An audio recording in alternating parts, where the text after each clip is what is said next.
Berambisi mencapai target tertinggi bukanlah hal yang dilarang dalam bermimpi. Termasuk Malaysia, mereka boleh-boleh saja jika ingin memulai revolusi dengan target ke Piala Dunia. Namun meski begitu, tentu saja dibuatnya target juga perlu menghitung bagaimana kemampuan dari seluruh elemen, terutama di tim nasional yang diproyeksi ke level dunia. Mungkin tak heran mengapa publik Harimau Malaya menertawakan ambisi dari CEO tim nasional mereka, karena menilik kekuatan yang ada, Harimau Malaya saja belum mampu untuk lolos ke level Asia. Kok level Asia? Kemarin di AFF aja juga belum. Oleh karena itu, Malaysia seakan ditampar oleh kenyataan, di mana Presiden Federasi Thailand Noel Pan Lam Sam atau biasa dikenal sebagai Madam Pang, menyampaikan rasa bangganya terhadap Indonesia yang sedang berjuang di putaran ketiga kualifikasi Piala Dunia. Madam Pang mengaku terpukau dengan usaha-usaha Pak Erick Thohir dan jajarannya dalam mentransformasi sepak bola tanah air era ini. Pak Erick sebelumnya memang telah menjelaskan bahwa timnya sedang mentransformasi sepak bola Indonesia dengan meningkatkan kualitas liga sebagai aset terbesar dan juga timnas Indonesia sebagai aset terpenting.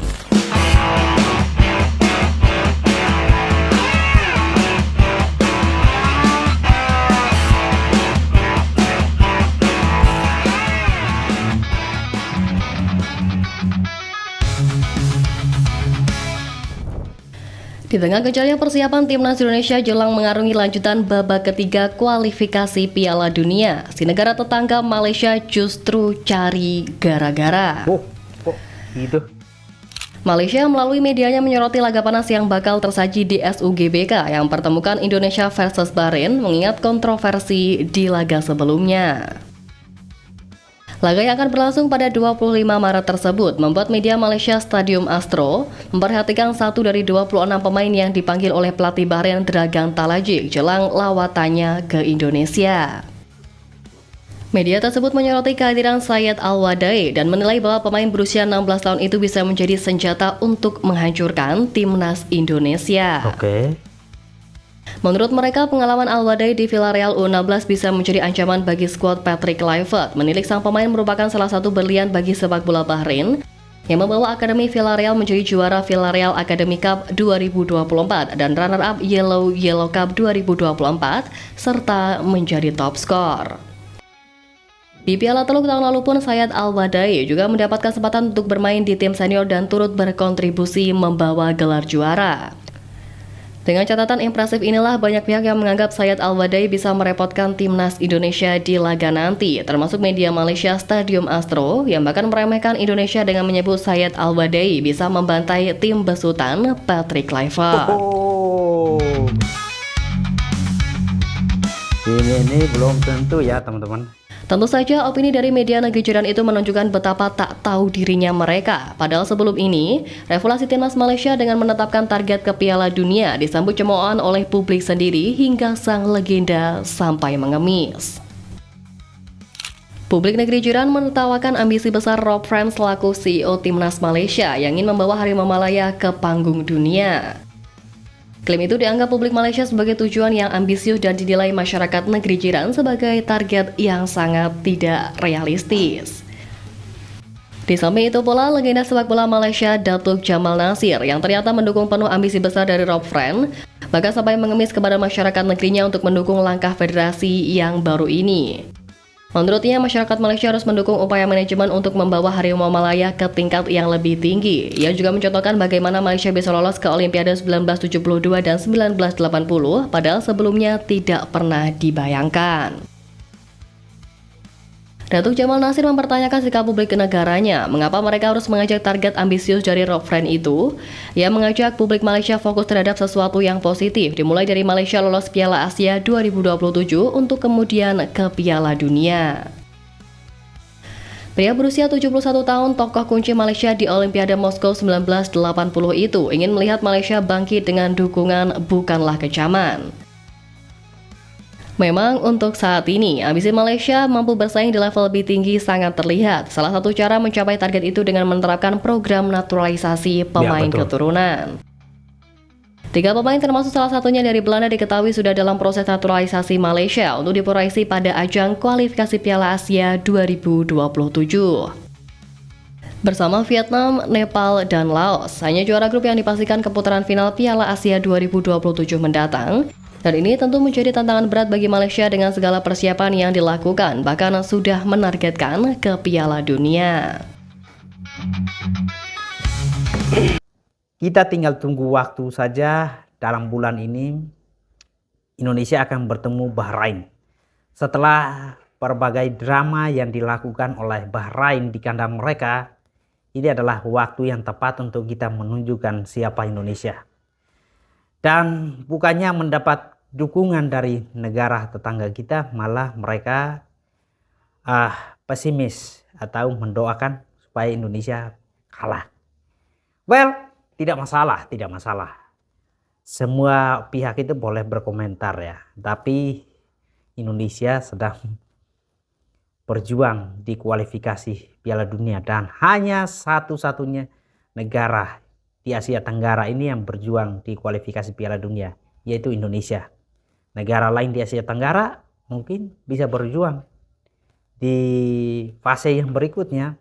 Menanggapi komentar dari Malaysia bahwa mereka yakin pertahanan Indonesia akan dibombardir, akan ditumbangkan oleh salah satu pemain Bahrain karena pengalaman dan bermain di U16 di salah satu klub besar. Semua boleh beropini ya teman-teman. Tapi kalau kita mengingat perjalanan timnas Indonesia mengikuti kualifikasi Piala Dunia ini memang susah-susah gampang. Banyak negara, banyak mata yang menganggap remeh perjuangan Indonesia. Bahkan mereka memprediksikan bahwa Indonesia hanya akan menjadi penghibur di kualifikasi ronde ketiga ini. Tapi faktanya adalah Indonesia sekarang berada di peringkat ketiga setelah Jepang dan Australia. Hanya selisih 1 poin saja dengan Australia. Itu adalah fakta yang ada. Dan itu sudah terbukti. Berambisi mencapai target tertinggi bukanlah hal yang dilarang dalam bermimpi. Termasuk Malaysia, mereka boleh-boleh saja jika ingin memulai revolusi dengan target ke Piala Dunia. Namun meski begitu, tentu saja dibuatnya target juga perlu menghitung bagaimana kemampuan dari seluruh elemen, terutama di tim nasional yang diproyeksi ke level dunia. Mungkin tak heran mengapa publik Harimau Malaya menertawakan ambisi dari CEO tim nasional mereka, karena menilik kekuatan yang ada, Harimau Malaya saja belum mampu untuk lolos ke level Asia. Kok level Asia? Kemarin di AFF aja juga belum. Oleh karena itu, Malaysia seakan ditampar oleh kenyataan, di mana Presiden Federasi Thailand Noel Pan Lam Sam atau biasa dikenal sebagai Madampang, menyampaikan rasa bangganya terhadap Indonesia yang sedang berjuang di putaran ketiga kualifikasi Piala Dunia. Madampang mengaku terpukau dengan usaha-usaha Pak Erick Thohir dan jajarannya dalam mentransformasi sepak bola tanah air era ini. Pak Erick sebelumnya memang telah menjelaskan bahwa timnya sedang mentransformasi sepak bola Indonesia dengan meningkatkan kualitas liga sebagai aset terbesar dan juga timnas Indonesia sebagai aset terpenting. Menilik ini, Madampang bahkan memiliki keinginan untuk menjalin kerjasama dengan Indonesia dalam berbagai sektor demi kemajuan negaranya juga. Wow. Tak sampai di situ saja, Madampang yang turut senang dengan perjuangan timnas Indonesia di ronde ketiga mengharapkan tim Merah Putih bisa mewakili ASEAN di panggung Piala Dunia. Ia yakin dengan segala persiapan yang telah dilakukan serta jajaran sosok berkualitas yang ada sekarang, tim Garuda mampu untuk berbicara banyak di sisa laga di babak ini. Saya menyampaikan harapan terbaik saya kepada Indonesia sebagai satu-satunya perwakilan ASEAN untuk bisa sukses melangkah ke Piala Dunia. Memang dalam sebuah perjalanan bukan hanya jalan mulus yang bakal dilalui, entah itu ajakan, kritikan, atau cemoohan, pasti akan terus menghiasi perjuangan untuk menuju level tertinggi. Karena itulah tak usah hiraukan ejekan dari Malaysia. Pak Erick Thohir selaku Ketum PSSI menyampaikan bocoran terkait skema skuad Garuda yang bisa menembus Piala Dunia seperti yang diharapkan oleh Madampang dan juga seluruh bangsa.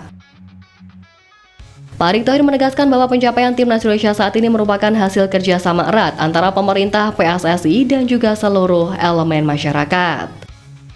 Ia juga mengungkapkan bahwa langkah-langkah yang diambil PSSI saat ini sejalan dengan blueprint yang sebelumnya telah diajukan ke FIFA dalam program Garuda Mendunia.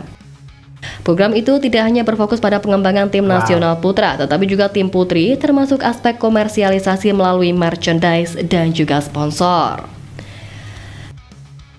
Keberhasilan Timnas Indonesia U23 menembus 4 besar Piala Asia U23 2024 menjadi momentum besar bagi sepak bola tanah air.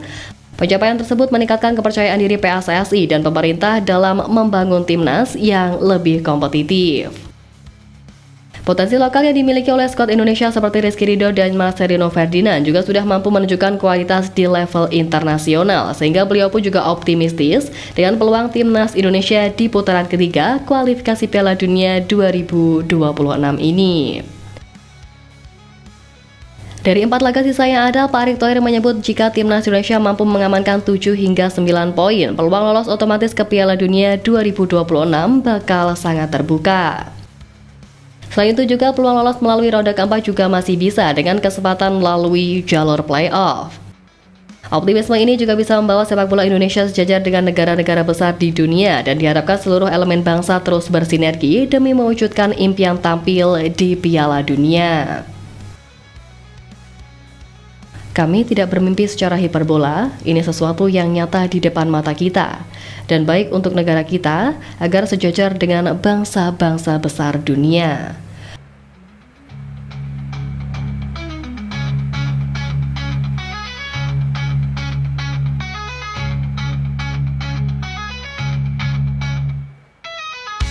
Oke teman-teman semua, satu hal yang bisa kita lakukan untuk menghadapi setiap cibiran yang ada adalah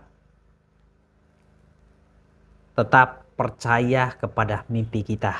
Tetap percaya kepada fokus kita, kemampuan kita, dan apa yang kita kerjakan.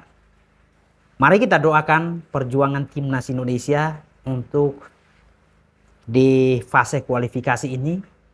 Apapun hasilnya, kita akan tetap berjuang bersama-sama. Kita akan tetap memberikan dukungan yang terbaik. Abaikan cibiran, hinaan yang dikelontarkan oleh negara lain. Karena saya percaya sekali kalau Indonesia lolos ke Piala Dunia, bukan hanya saja Indonesia yang bangga, tapi semua negara yang ada di Asia Tenggara ini ikut bangga. Karena ada wakilnya yang sedang berjuang untuk mengharumkan Asia Tenggara, yaitu Indonesia. So, teman-teman semua tetap berikan dukungan yang terbaik. Masih sisa 4 laga lagi. Kita berharap Indonesia bisa mengambil atau mencuri poin sebanyak-banyaknya.